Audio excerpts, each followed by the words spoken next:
Assalamualaikum warahmatullahi wabarakatuh. Bapak Ibu dan teman-teman semuanya yang kami hormati, kami sayangi.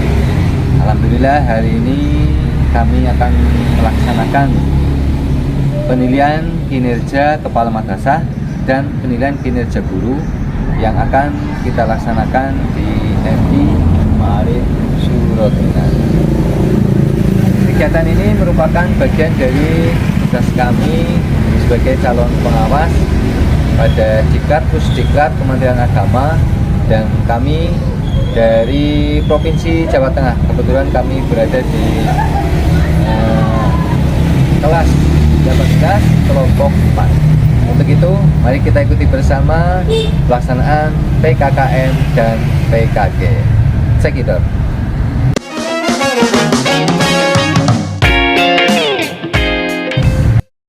Assalamualaikum warahmatullahi wabarakatuh. Waalaikumsalam warahmatullahi wabarakatuh. Hamdan biqauli alhamdulillah salatan wassalaman ala rasulillah amma ba'da. Pada kepala madrasah Ibu Siti Aliyah SPDI yang kami hormati, pada Bapak Ibu guru MI Ma'arif Surotina semua yang kami hormati, puji syukur kita Tuhan pada Allah SWT berqolina Alhamdulillahirabbil alamin. Salam kita pada yang kita Nabi Muhammad Sallallahu alaihi wasallam. Izinkanlah pada hari ini sesuai dengan jadwal kita akan melaksanakan pemilihan kinerja kepala madrasah tahun pertama. Dan barangkali ini pengalaman pertama bagi kepala madrasah setelah 1 tahun menjabat. Ya, kita dari pengawas punya kewajiban untuk melaksanakan penilaian kinerjanya. Untuk itu dari beberapa yang akan kami tanyakan, tunjukkan bukti atau dokumen yang dimiliki. Prinsipnya kita hanya cek, cross check. Saya yakin banyak sudah berusaha semaksimal mungkin selama 1 tahun itu mengumpulkan berkas-berkas yang sudah ada. Nah, kita mulai karena ada, kalau tahun pertama ini ada 4 ya, ada 4 komponen: usaha pengembangan madrasah, tugas manajerial, kemudian kewirausahaan dan supervisi. Besok kalau sudah di tahun keempat ada 1 tambahan lagi, yaitu kinerja dari kepala madrasah itu sendiri. Baik, kita akan mulai. Yang pertama adalah usaha pengembangan madrasah. Item pertama, unsur tugas utamanya itu mengembangkan madrasah sesuai dengan kebutuhan. Indikatornya mampu mengembangkan struktur organisasi yang sesuai dengan kebutuhan program. Dokumennya adalah struktur madrasah. Nah, tunjukkan biar nanti kami lihat. Oke. Di dokumen struktur madrasah itu struktur madrasah. Jadi ada struktur komite, ada struktur madrasah, ada struktur yayasan. Karena yang swasta, kita minta dokumen struktur madrasah dari kepala sampai bawah. Ada dan lengkap, berarti saya blank.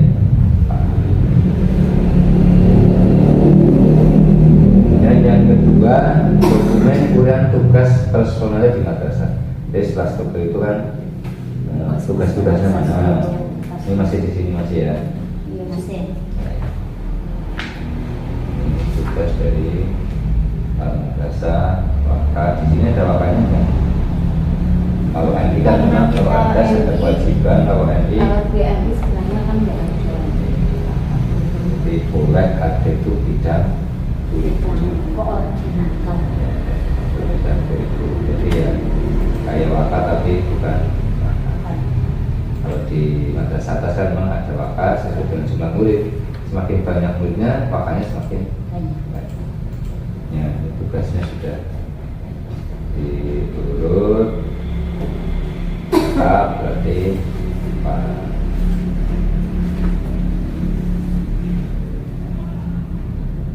dan yang masih poin 1, pedoman dan prosedur kerja organisasi madrasah. Jadi ada semacam kayak SOP. Kalau di bahasa itu ada istilah peta konsep. Jadi orang melihat itu sudah tahu arahnya.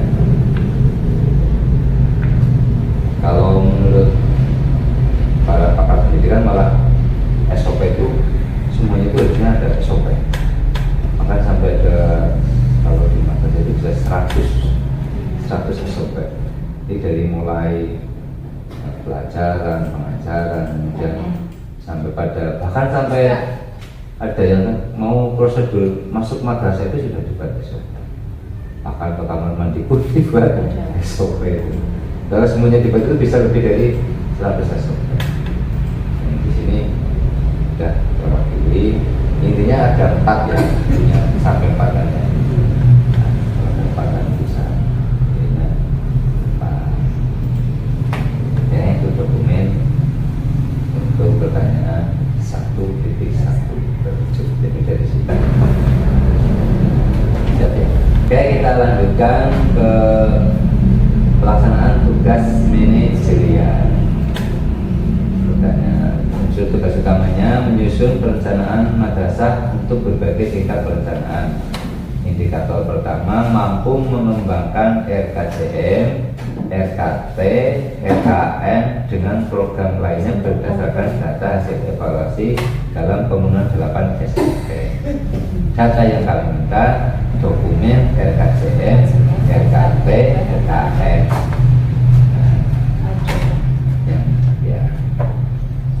Bahkan harusnya di sini ada grafis 10 sampai DM.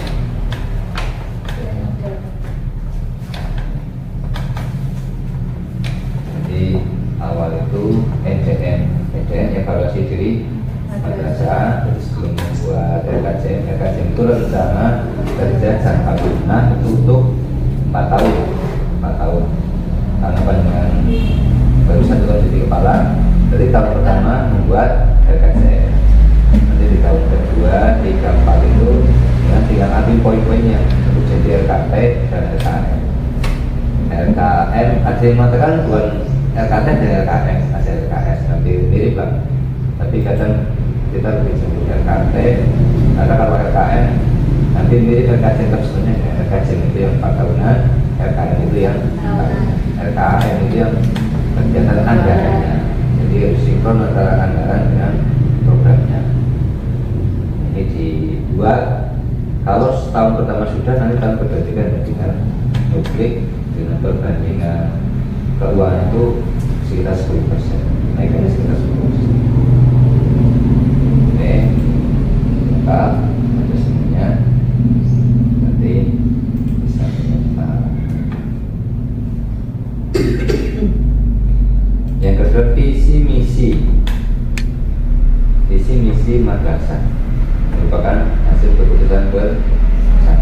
Jadi pas buat visi misi ini yang buat yang kepala tuh kita musyawarah Pak, menentukan bersama. coba disebutkan visi madrasahnya. Isinya cuantik. Cantik itu apa sih? Biar simple. Kok karena kepalanya putih jadi cantik? Cantik, unggul, cerdas, unggul. Cantik, unggul. Jadi ngomong cantik. Cerdas, unggul, aman, nyaman, terampil dan berakhlakul Qur'ani, Pak. Karena ada TPG-nya, jadi kita tidak Qur'ani. Ya kalau sudah dengan stakeholder yang lain ya kita bernilai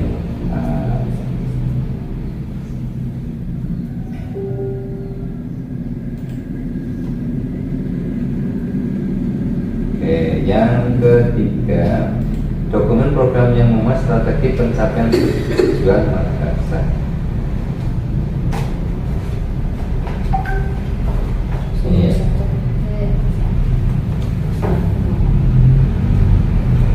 Ini yang diharapkan memuat studi dokumen, ada program kerja, RKJM dan RKN. Program kerja madrasah. Jadi kalau tadi kan yang penting ada dulu, baru di sini ya kita cek ada strateginya nggak di dalam strategi pencapaiannya masing-masing. Dengan selain visi, misi, tujuan, dan strategi. Untuk bagaimana cara mengerjakan program itu. Ya, ini nampaknya masih ada yang kurang lengkap. Mungkin maaf saya tidak tiga ya. kalau bisa melengkapi ya hari ini juga saya tunggu saya ganti jadi tahun besok. terlalu baik ya. Ya. Masih di poin 1, dokumen rencana evaluasi keterlaksanaan dan pelaksanaan program. Jadi setelah ada rencananya, visi misinya, dokumen strateginya, terakhir adalah pelaporan. Evaluasi itu dulu, dari evaluasi nanti menjadi sebuah laporan. Evaluasi. Nah, evaluasinya ini kan dengan semuanya kan menghadirkan semuanya, tidak cuma kepala kan, dengan guru-guru bareng-bareng evaluasi. Buat bersama ya Pak.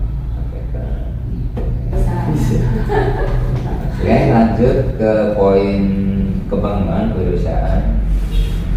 Untuk tugas utamanya menciptakan inovasi yang bermanfaat dan tepat bagi pengembangan madrasah.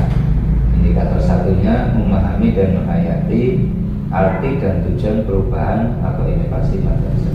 Dokumen yang disiapkan adalah program pengembangan madrasah. Nah, ini yang ada di sini. Kosong atau kosong? Kita nggak usah pakai terus.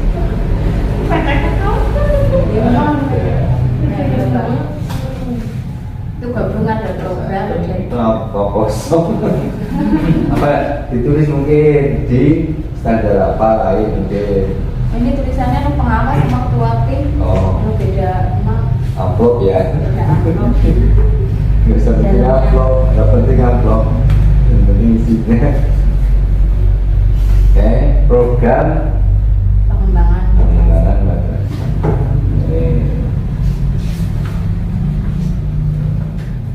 Lengkap ya.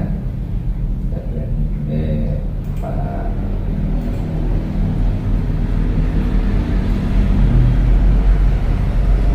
Terus yang kedua menggunakan metode, teknik dan proses perubahan madrasah. Adanya bukti strategi dalam perubahan madrasah yang lebih baik. Yang ditanyakan observasinya adalah pemanfaatan hasil inovasi dan kreativitas, membudayakan hasil inovasi dan kreativitas, pengembangan pembudayaan. Ya, bawahnya itu Pak. Oke, sudah disiapkan.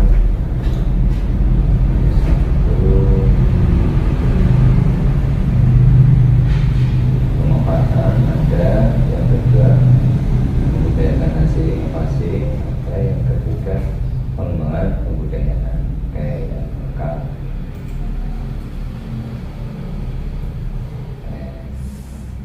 Dan poin 3-nya menumbuhkan iklim yang mendorong kebebasan berpikir untuk menciptakan kreativitas dan inovasi.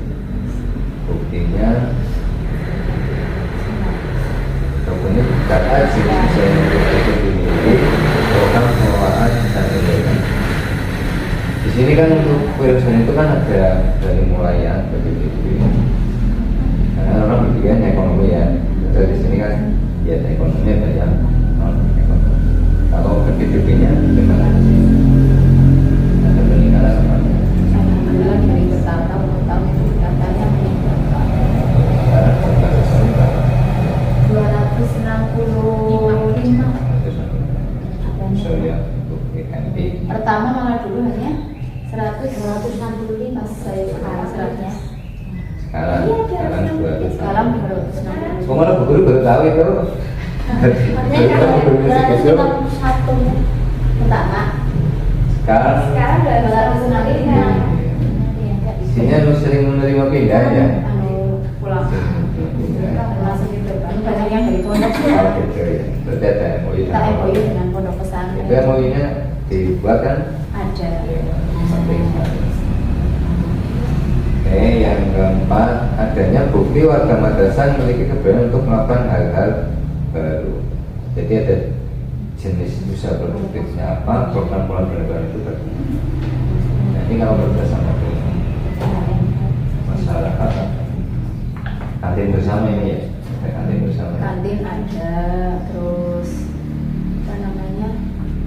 Itu yang hasil panen itu kan kadang ketika kita panen itu yang tak bunga-bunga itu juga dijual sama itu mereka dari warga ada yang beli, itu kan ada income sendiri.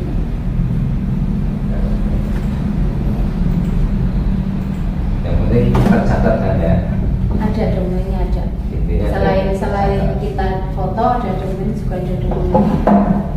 Itu yang terlombok dari Nusani. di sini ada ya, ada warung itu, ada apotek itu. Ini asalkan dikelola, ada bukti dokumennya itu bisa bikin program. Kita lanjut ke komponen terakhir ya. Komponen terakhirnya adalah supervisi kepada guru dan tenaga kependidikan. Seorang kepala wajib untuk supervisi PTK-nya, pendidik dan tenaga pendidikan, setidak-tidaknya itu paling jelek itu setahun sekali, paling jelek ya, palingnya setahun 2 kali lah, itu standarnya bisa dilaksanakan. Jadi misalkan tahun pertama itu Juli ya, di Agustus atau September itu sudah bisa dilaksanakan. Oke, yang pertama, menyusun program supervisi akademik dalam rangka peningkatan profesionalisme guru. Indikatornya yang pertama, mengidentifikasi masalah yang guru hadapi dalam pelaksanaan pembelajaran. Data yang diharapkan itu program pengawasan pembelajaran atau supervisi, jadwal pelaksanaan, dan SK tim supervisi.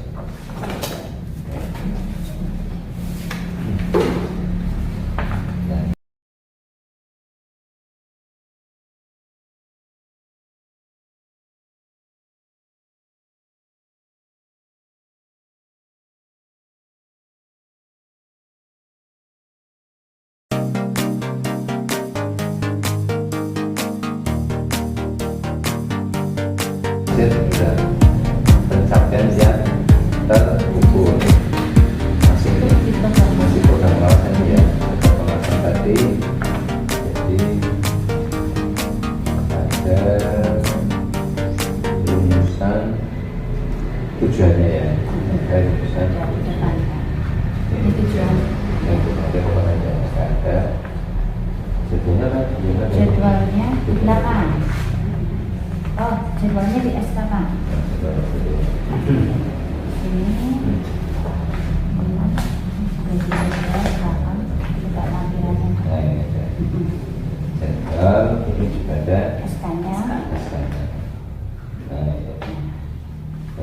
ini jadi bisa ya. Iya ya Pak.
Dari 4 poin ini, yang pertama adalah usaha pengembangan madrasah. Kalau nilai sementara rahasia ya, sementara rahasia belum bisa kita sampaikan hari ini, karena nanti kita harus memadukan antara pemilihan pengawas 1, pengawas 2.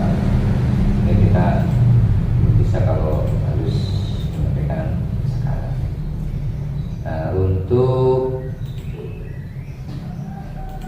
usaha pengembangan madrasah, nah, kalau kita cek tadi dari sisi nilai cukup lumayan, harus Dari beberapa poin ini nampaknya banyak yang pas.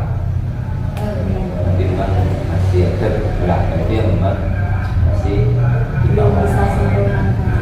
Wajar kita pertama ya. Yang pertama itu kalau saya lihat ini alhamdulillah sih 4 dan 3 semua. 4 dan 3 semua. Tidak ada yang 2 apalagi 1. Kemudian kalau untuk pelaksanaan tugas manajerial itu juga ada cukup bagus tadi, RKJM, RKT, KM itu lengkap, termasuk ED-nya, poin-poinnya juga ada yang kecil, dan nilainya 2 itu pada dokumen pelaksanaan kegiatan pembinaan guru. Jadi tadi tidak bisa menunjukkan dokumen dari kegiatan itu kan harus ada buku catatan pembinaan, ada laporan kinerja. Tadi di laporannya belum muncul. Jadi yang lain yang tidak padan tidak. Kemudian kewirausahaan. Kalau kewirausahaan itu nampaknya paling lemah. Ada 3 poin yang nilainya 2. Pertama adalah adanya bukti keinginan selalu melakukan yang terbaik. Tadi kan dokumennya ada foto pelaksanaan kegiatan, keikutsertaan dalam lomba-lomba.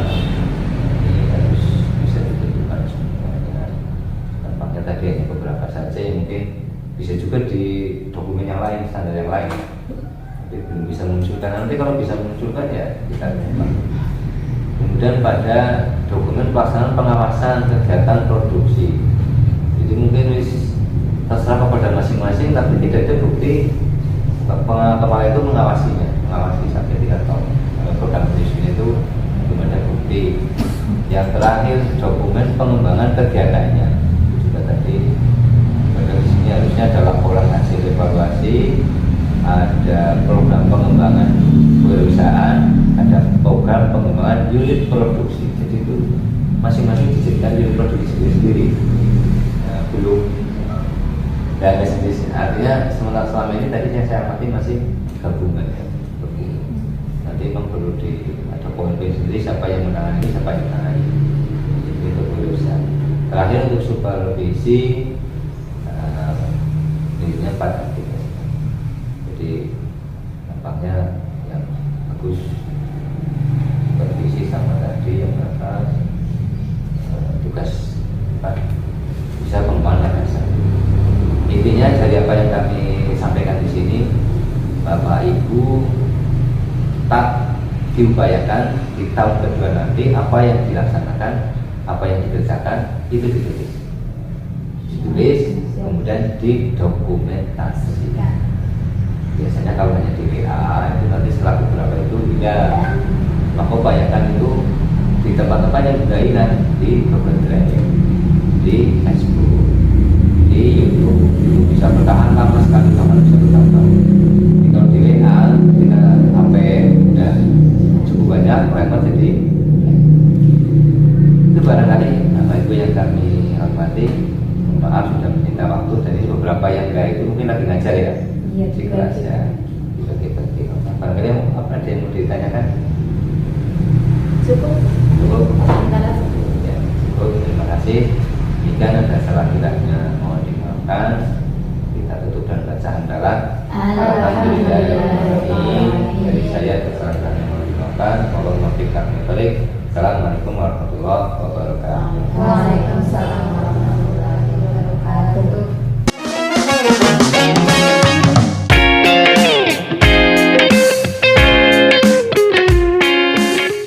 Assalamualaikum warahmatullahi wabarakatuh. Waalaikumsalam warahmatullahi wabarakatuh. Dan salatan wassalamu itu pada Ibu siapa namanya ya? Ibu Mei. Ibu Mei, lengkapnya siapa? Ibu Mei Lia Rohayati. Mei Lia Rohayati. Terus gelarnya apa? MPD. Gelarnya masih SPDI Pak. SPDI. Mengajar mapel Fikih. Fikih, berarti huruf PAI ya. Iya. Tanggal lahir 11 Mei 90. di mana? Di Kebumen. Di Kebumen 11 Mei 1990. jadi guru? Tanggal 14 Juli 1 Juli Pak, 1 1 Juli Juli 2014. Berarti 8 tahun 4 bulan ya. Ya. Islami, adakah perempuan? Bisa terlihat Pak. Ya, baik kerudung ya. Terakhir S1 ya. Ya. S1. Oke, mohon maaf hari ini kami minta waktu sebentar ya untuk penilaian kinerja guru. Bagaimana setelah 8 tahun 4 bulan jadi guru, apa saja yang sudah dilaksanakan. Kami akan ngecek cukup banyak ya, 14 item dari mulai mengenal karakteristik peserta didik sampai nanti yang terakhir mengembangkan keprofesian melalui tindakan reflektif. Yang pertama, kita mengenal karakteristik peserta didik. Guru dapat mengidentifikasi karakteristik belajar setiap peserta didik di kelasnya. Bagaimana? Apakah selain Ibu bisa paham anak-anaknya? Insya Allah bisa paham Pak. Satu kelas berapa? Satu kelas sekitar 30-an anak Pak. 30-an. Apa namanya ya? Apal? Dari absen 1 sampai terakhir insya Allah apal. Apa? Terus kadang-kala paham tingkah laku sikapnya? Sudah Pak, lumayan paham. Paham. Oke. Tapi kadang berkunjung ke rumahnya? Kalau ada murid yang bermasalah, Ya. saya sempatkan untuk berkunjung Bapak. Tidak dipanggil ya, tapi malah berkunjung ya. Ada kalanya dipanggil, ada kalanya berkunjung. Oke, itu. Ya sesuai dengan permasalahannya. Oke, itu. Ya. Serius apa kurang serius gitu ya. Ya. Oke, berarti di sini kan kita hanya gini. Artinya betul-betul ada atau hanya sebagian atau seluruhnya. Kalau seluruhnya saya nilai 2, kalau hanya sebagian saya nilai 1, kalau tidak ada kosong. Artinya sama sekali nggak paham sama anak, berarti kosong. Oke, ini saya beri nilai. Nah. Yang kedua, guru memastikan bahwa semua peserta didik mendapatkan kesempatan yang sama untuk berpartisipasi aktif dalam kegiatan pembelajaran. Itu pasti. Bisa dijelaskan? Ya itu pastinya iya Bapak. Gimana? Jadi diberi kesempatan, anak itu diberi kesempatan untuk berpendapat.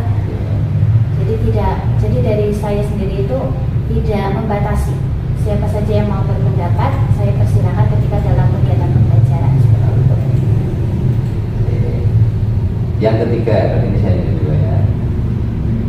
Yang ketiga, guru dapat mengatur kelas untuk memberikan kesempatan belajar yang sama pada semua peserta didik dengan kelainan fisik dan kemampuan belajar yang berbeda. Artinya mungkin di situ ada anak yang pendengarannya agak kurang, kemudian ada anak yang memang kesulitan melihat, karena ada yang dengarnya kurang, berarti harus diletakkan di mana? Di depan. Di depan. Kalau melihat nggak jelas harus di mana? Di depan. Nah, Ibu paham itu ya? Oke, paham. Kebetulan juga ada dari peserta didik kami yang Ya. untuk melihatannya itu agak Ya. kurang, saya tempatkan di depan. Pakai kacamata nggak? Pakai kacamata. Nah, gitu. Saya kalau pakai kacamata bisa lihat jelas gitu. Nggak pakai kacamata juga bisa masih jelas. Oke, berarti bisa dinilai 2. Masuk ke poin 7, penilaian dan evaluasi. Guru menyusun alat penilaian yang sesuai dengan tujuan pembelajaran untuk mencapai kompetensi tertentu seperti yang tertulis dalam RPP. Sebagian RPP-nya. Ini kelas berapa ini? Kelas 5. Nah, di sini kan ada alat penilaiannya. Alat penilaiannya di RPP itu dibuat seperti ini. Untuk instrumen penilaiannya di Bapak. Oke, nanti di dalam penilaiannya di situ ada penilaiannya ada KI 1, KI 2, KI 3, KI 4. Jadi jelaskan KI 1. Kalau KI 1 itu berhubungan dengan spiritual, jadi sikap spiritualnya.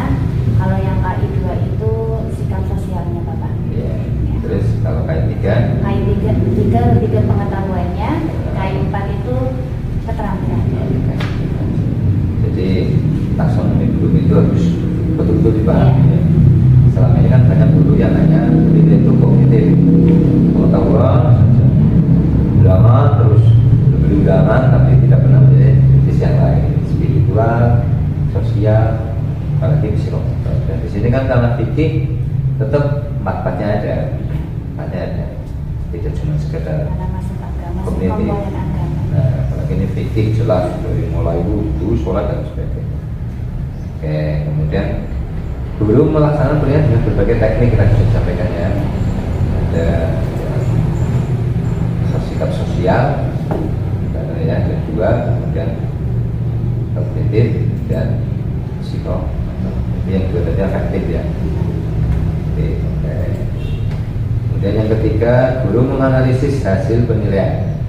Jadi setelah melaksanakan evaluasi itu analisis, analisis.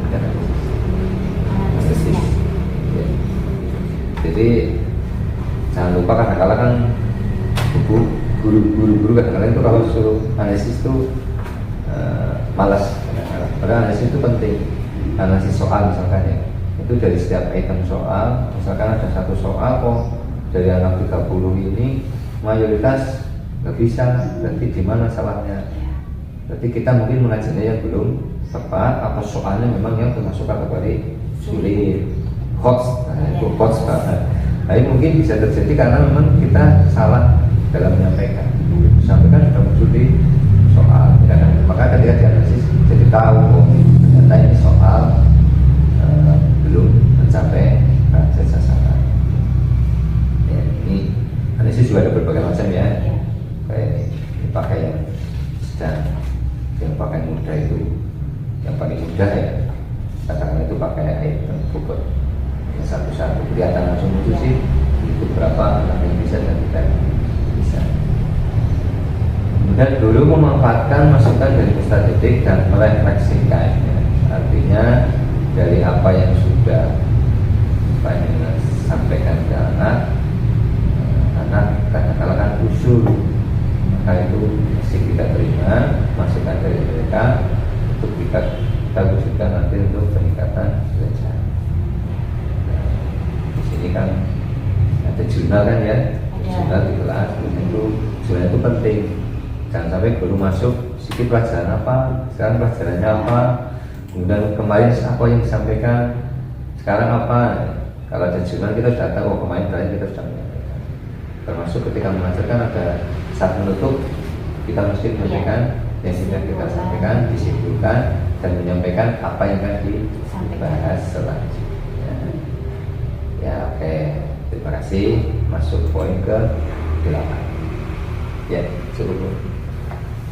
Kita masuk poin ke 9. Menunjukkan pribadi yang dewasa dan teladan. Di sini guru bertingkah laku sopan dalam berbicara, berpenampilan dan berbuat terhadap semua peserta didik, orang tua dan teman sejawat. Artinya ibu dalam mengajar itu dalam bicaranya sopan, penampilannya juga baik, kemudian berbuat kepada semuanya, baik itu peserta didik, orang tua dan teman sejawat. Bisa dijelaskan? Ya, dalam berbicara tetap saya berusaha sebaik mungkin Bapak. Saya jaga sopan santun saya, baik terhadap sesama guru maupun wali murid. Terus Peserta didik ya. Ada grup WhatsApp? Ada. Dari kami itu ada 2 grup WhatsApp Bapak. Yang satu itu grupnya secara keseluruhan, yang satu itu untuk khusus pengurus POMG. Oke, ada POMG-nya. Terus malah pakai istilah kan kadang-kadang ketika ada kalimat-kalimat yang kurang berkenan muncul kan kadang di WA ya. Iya. Apakah saat itu juga terus kemudian dirubah atau mungkin dengan cara dicabri atau bagaimana ketika ada yang seperti itu? Secara pribadi dicabri dulu Bapak. Jadi nggak secara di forum grup. Seperti itu. Jadi harus hati-hati kita menjaga perasaan. Kalau langsung di grup kan nanti ramai terus ya. Iya, terus Harus dicabri saja. Bisa mau ketemu di kantor atau guru yang datang atau cukup dengan WA saja, gitu ya. Iya. Kemudian masuk poin yang terakhir, mengembangkan keprofesian melalui tindakan reflektif. ini biasanya jadi momok bagi guru-guru. Jadi ketika sudah disibukkan dengan mengajar, disibukkan dengan administrasi, kemudian suruh membuat PTK ini rata-rata pada tidak mau. Nah, ini pertanyaannya mengarah ke situ. Apakah ibu di sini juga sudah pernah membuat PTK atau sering membuat PTK atau bagaimana? Saya pribadi belum pernah membuat PTK. Oh, gitu. Kenapa? Memang belum belum pernah ada yang ngajarin saya membuat PTK itu. Oke. Apa karena bukan PNS gitu ya? Oke. Juga berpikirnya mau buat apa PTK seperti itu. Nah. Jadi belum tahu arah tujuannya Bapak. Oke. Kayak saya jelaskan sedikit ya. PTK kan penilaian tindakan kelas. Jadi ketika ibu mengajar di kelas, itu tindakan apa yang sudah dilaksanakan itu sebagai tolak ukur nanti ketika ibu akan menggunakan model pembelajaran ini itu ternyata berhasil apa enggak. Nah, ketika nanti itu berhasil, maka itu banyak bisa disimulasikan pada teman-teman guru yang lain. Bisa dijadikan sebuah PTK bahkan sebuah dokumen resmi, bisa masuk ke jurnal dan sebagainya. Tapi utamanya adalah ketika itu nggak berhasil, maka mungkin bisa menggunakan model yang lain. Tapi kalau itu berhasil, nah itu menjadi namanya nanti tes praktis, sesuatu yang terbaik yang sudah pernah ibu lakukan. Memang kalau di UKM itu ada kewajiban, terutama kalau yang 4A itu harus membuat minimal 1, kalau 4B nanti minimal 2. Nah, ketika ibu swasta pun tetap penting, tetap diupayakan membuat, walaupun tadi pertanyaan untuk apa, nah, untuk justru ini sebagai bahan refleksi kita selama ini mengajar ini ternyata ada keberhasilan enggak. Misalkan ya model pembelajaran jigsaw untuk peningkatan motivasi belajar siswa misalkan. Nah disitu kita tahu ketika kita pakai jigsaw ini berhasil apa enggak, ada peningkatan motivasi enggak, atau mungkin sampai hasil belajar enggak. Nah ini yang justru penting dilaksanakan oleh guru. Maka kalau ini sudah sudah 8 tahun ya mulai coba. Ya ini juga sedang mulai proposal Bapak. Oh, Kebetulan kan gitu. saya sedang proses PPG. Oh gitu Oke, ya. jadi udah mulai proposal PPK. Ini untuk yang pertama kali saya pengalaman membuat PPK.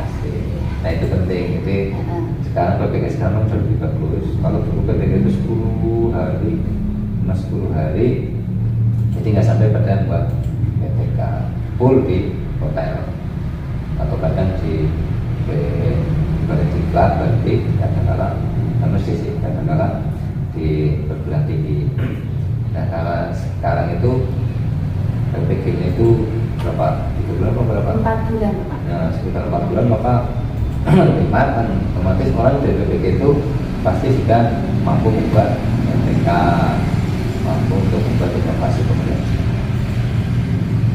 Jadi maka kalau yang di sini dari sisi pengembangan keprofesian dan nilai masih sedikit ya.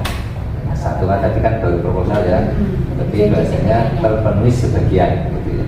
Kalau semuanya kan saya nilai 22, jika sebagian berarti 1.